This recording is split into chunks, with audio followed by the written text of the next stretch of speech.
Alors, L'État sauvage, c'est l'histoire d'une famille de colons français installés aux États-Unis, dans le Missouri, au XIXe siècle. La guerre de sécession éclate et cette famille est obligée de quitter son foyer, de fuir la guerre pour rejoindre Paris. Et le film se concentre essentiellement sur le groupe de femmes. Et plus précisément sur le personnage de la plus jeune des sœurs de la famille, qui vit en fait cette aventure, parce que quelque part c'est un film d'aventure, comme une opportunité, comme un moyen de se libérer d'un univers qui est très étouffant. J'avais l'impression que tout ce que je voulais imaginer était contenu dans cette image, c'est-à-dire une femme face à un espace ouvert, donc face à une forme de liberté, un champ des possibles, et en même temps au bord d'un précipice, donc une sensation de danger, quoi. Je voulais partir du film historique en costume, donc dans une veine aussi très romantique autour de la littérature du 19e siècle. Le personnage principal, par exemple, qu'il lise dans la vallée de Balzac, et romantisme au sens large du terme, c'est-à-dire même autour de la peinture allemande, c'est-à-dire ce moment où les sentiments des personnages explosent de manière picturale.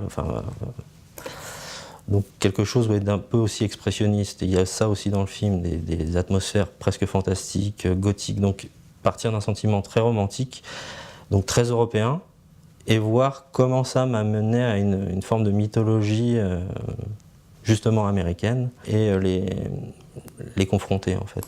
Et bon, c'est vrai que j'aime aussi écrire des récits qui ont une sorte d'ampleur, on va dire, ouais, mythologique, quoi, de dépasser le cadre de ce qu'on peut attendre, par exemple, dans le cinéma français, de déplacer les choses, mais tout en restant très français. Donc c'était tout le défi du film.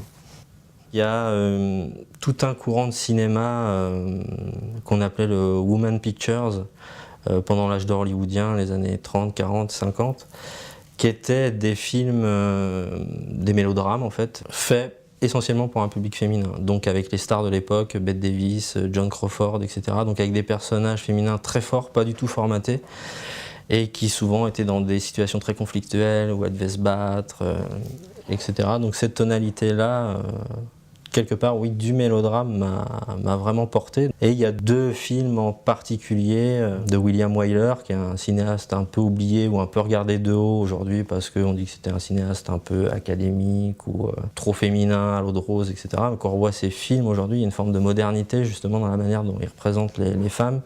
Et il y avait un film qui s'appelle L'Insoumise avec Bette Davis, justement. Déjà, je suis fasciné par cette comédienne. Et un autre film de William Wyler qui s'appelle L'Héritière, avec Olivia de Havilland, qui sont un peu dans la veine d'Autant n'emporte le vent, mais plus durs. C'est des films, moi, qui m'ont, je pense, je m'en suis rendu compte après, peut-être secrètement,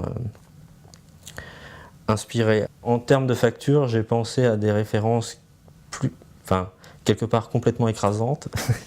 C'est Apocalypse Now de Coppola et Sorcerer de William Friedkin. Mon film, quelque part, n'a rien à voir avec ces deux films, mais c'est l'idée qu'à un moment, le film d'aventure, le voyage concret, devient une sorte de voyage mental, en fait.